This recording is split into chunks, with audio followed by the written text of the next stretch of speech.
101 साल के व्यक्ति जिन्होंने साईं बाबा को जीवित देखा था। और ये एक ऐसे व्यक्ति की बात कर रहा हूं जिनका जन्म 1886 में हुआ था, और जब साईं बाबा ने महासमाधि ली थी 1918 में, तब ये 32 साल के थे। मैं बात कर रहा हूं बप्पा जी की। और बप्पा जी जो थे उन्होंने 1985 में डॉक्टर एंटोनियो को इंटरव्यू दिया था, जिसमें उन्होंने अपनी आंखों देखी लीलाएं, जैसे बाबा शिरडी में रहते थे, कैसे बाबा उस पत्थर पर बैठने लगे, या फिर कैसे बाबा भक्तों को आशीर्वाद दिया करते थे, इन सबको अपनी आंखों से देखा है। और उसके बाद एक फर्स्ट हैंड इंफॉर्मेशन, यानी कि अपनी आंखों देखी इंफॉर्मेशन उन्होंने डॉक्टर एंटोनियो को 1985 के इंटरव्यू में बताई है।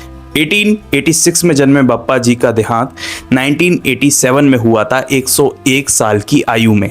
और इस 101 साल की आयु में एक बात हमारे लिए वरदान साबित हुई, वो ये थी कि उन्होंने अपनी आंखों देखी बातें बताई हैं, जो आज इस वीडियो में मैं आपके साथ शेयर करूंगा। बप्पा जी, सबसे पहले बप्पा जी थे कौन? अगर आप श्यामा को जानते हो, जो बाबा के करीबी भक्त बताए जाते हैं, श्यामा के मामा थे लक्ष्मण मामा, और लक्ष्मण मामा के बेटे यानी कि श्यामा के कजन थे बप्पा जी, जिन्होंने अपनी आंखों से शिरडी में बाबा को देखा। बप्पा जी सबसे पहली बात 1985 के इस इंटरव्यू में बताते हैं कि अक्सर आज यानी कि 2026 में भी लोग इस बात पर चर्चा करते हैं कि साईं बाबा कहाँ से आए थे। तो 1985 में वो एक बात बोलते हैं कि ये बात किसी को भी पूरी तरीके से मालूम नहीं थी कि बाबा कहाँ से आए हैं, क्योंकि बाबा ने कभी किसी को बताई नहीं। तो इससे वो सारे दावे झुक जाते हैं, या सारे फेक न्यूज़ दब जाती है जो दावा करती है कि बाबा यहाँ से आए थे या वहाँ से आए थे, क्योंकि बाबा ने पूरी तरीके से खुद से कभी भी इस बात को उजागर नहीं किया कि वो किस जगह से आए थे।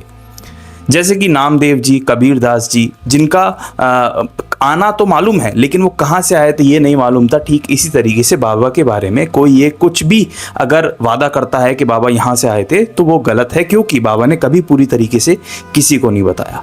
दूसरी बात, एक बात वो खास बताते हैं, गोपाल गुंड जो सर्कल ऑफिसर से, जिन्होंने जो रामनवमी का उत्सव जिन्होंने शुरू कराया, गोपाल गुंड जो सर्कल ऑफिसर थे, उन्होंने बहुत काम किया। वो बाबा से तब प्रभावित हुए थे। और बप्पा जी ये भी बताते हैं कि क्यों प्रभावित हुए थे, क्योंकि गोपाल गुंड को कोई संतान नहीं थी, और बाबा की जो ख्याति है वो सुनने के बाद वो शिरडी आए थे। शिरडी आने के बाद बाबा ने उनकी पत्नी को उदी दी और कहा कि इसको ग्रहण करो, और बाबा ने ब्लेस किया। तो बाबा के ब्लेस करने के बाद गोपाल गुंड को एक संतान की प्राप्ति हुई, जिस वजह से गोपाल गुंड बाबा को इतना मानने लग गए थे कि उन्होंने द्वारका माई में और आसपास कई सारे काम कराए। देखो, साईं सच्चरित्र में और अलग बुक्स में हमने ये तो पढ़ा है कि बाबा के जो रामनवमी उत्सव है वो 1898 में उन्होंने प्रस्ताव रखा, लेकिन उससे पहले भी उन्होंने द्वारका माई में कहीं काम करवाए। द्वारका माई में बहुत हद तक 1886 या 1885 के आसपास भी जो है वो काम कराया गया, और निरंतर जो है वो थोड़े थोड़े समय के बाद थोड़ा थोड़ा काम होता गया था। अच्छा, जो द्वारका माई का काम होना शुरू हुआ, जहाँ पर थोड़ी बहुत मरम्मत का काम शुरू हुआ, उसी मरम्मत के बीच में एक पत्थर वहाँ पर आया था, जिस पत्थर को बाबा ने अपने पास रख लिया, और अक्सर आप तस्वीरों में भी देखेंगे कि जिस पर बाबा बैठे हुए दिखते हैं। तो बाबा उस पर कई बार बैठ जाया करते थे।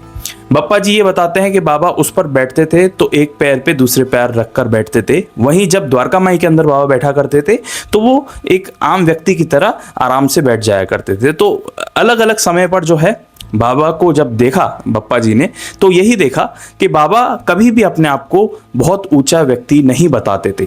ये बात अलग है कि भक्त उनको मिलके प्रभावित हो जाते थे, और भक्तों से मेरा मतलब है बहुत ऊंचे भक्त उनसे मिलने आए, क्योंकि उनकी ख्याति इतनी फैलने लग गई थी, जिनमें लोकमान्य तिलक शामिल हैं, जिनमें खापड़े साहब शामिल हैं, काका साहब दीक्षित शामिल हैं, मोरेश्वर प्रधान शामिल हैं, जो अपने अपने जगह के अपने अपने संप्रदाय के बहुत ऊंचे हुए माने हुए व्यक्ति थे। चाहे लोकमान्य तिलक हों, चाहे नाना साहब चांदोरकर जैसे डिप्टी कलेक्टर हो, तो कलेक्टर, डिप्टी कलेक्टर, कोर्ट के जजेस, हाई कोर्ट जजेस, बड़े बड़े जो अफसर हैं, जो बड़े बड़े ऑफिसर्स हैं अपने अपने एरिया के, अपने अपने जगह के, तो वो भी बाबा से मिलने आने लगे थे उस जमाने में। एक बात और जो बप्पा जी हैं वो बताते हैं कि द्वारका माई में हर कोई एंटर नहीं कर सकता।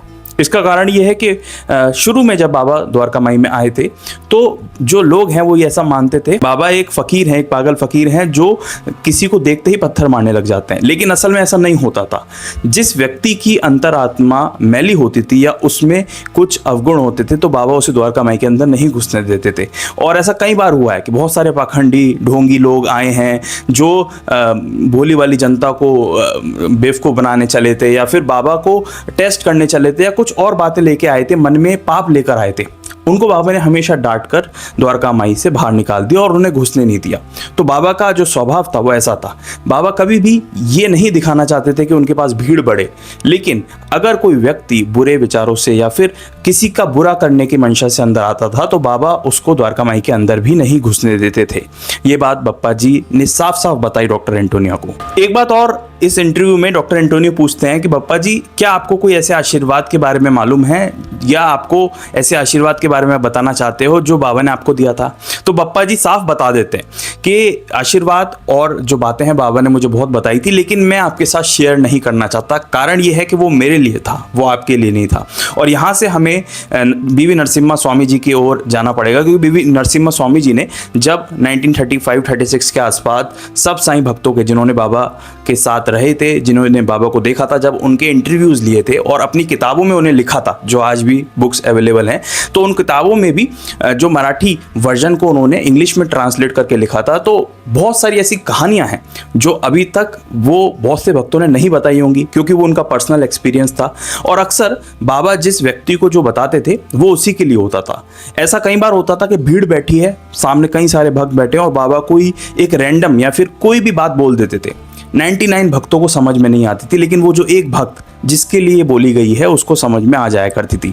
तो ऐसा कई भक्तों के साथ हुआ होगा जिनको बाबा ने बहुत कुछ बताया होगा, लेकिन वो इस बात को दुनिया में नहीं उजागर करना चाहते, क्योंकि ये उनका सीक्रेट है, ये उनके और उनके बाबा के बीच की बात है। तो जिस वजह से कई सारे लेखकों को उन लोगों ने वो बातें नहीं बताई होंगी। तो इसी के तरफ बप्पा जी भी इशारा कर रहे हैं। वो कह रहे हैं कि उनको बातें तो बहुत, आशीर्वाद तो बहुत दिए, बताया भी बहुत कुछ बाबा ने, लेकिन वो इसको उजागर नहीं करना चाह रहे, क्योंकि ये उनके लिए है, बाकियों के लिए नहीं है ये, और उनका कोई इसमें कार्य नहीं है। तो इस वजह से जो जितने भी लेखक रहे हैं जिन्होंने बाबा के भक्तों के इंटरव्यूज़ लिए हैं, बहुत सारी बातें हमें जानने को मिलती हैं, उनका शुक्रगुजार भी हैं हम। लेकिन उनमें से कुछ ऐसी बातें भी होंगी जो उन्होंने नहीं बताई, क्योंकि बाबा ने उन तक ही सीमित रखी वो बात। तो ये बहुत खास और अपने आप में एक रहस्यमयी बातें हैं।